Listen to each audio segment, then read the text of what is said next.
हिंदुस्तान में हर साल एक यात्रा निकलती है जिसको कांवड़ यात्रा कहते हैं। 9 जुलाई को वही यात्रा मुरादनगर से निकल रही थी, तो एक हिंदू फैमिली से उस यात्रा पे हल्का सा टच हो गया, तो भाई लोगों का ईगो हर्ट हो गया। उन्होंने कार को पूरा तोड़ डाला, जला डाला, ड्राइवर को निकाल करके पीटा, गाड़ी का पूरा पोस्टमार्टम कर दिया।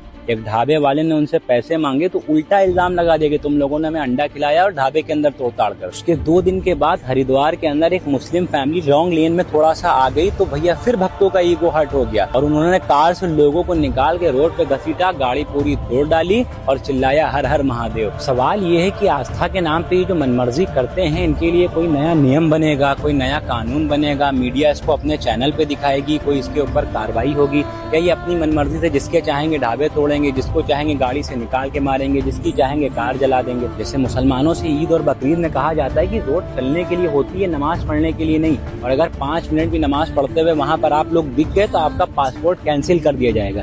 वैसे ही इनके लिए कोई नियम, कोई कानून बनेगा या ये अपनी मनमर्जी के मालिक ही रहेंगे? हम दोनों घटनाओं में एक चीज कॉमन है, वो ये कि दोनों ही जगहों पर तोड़फोड़ करने वाले कांवड़िए ही हैं।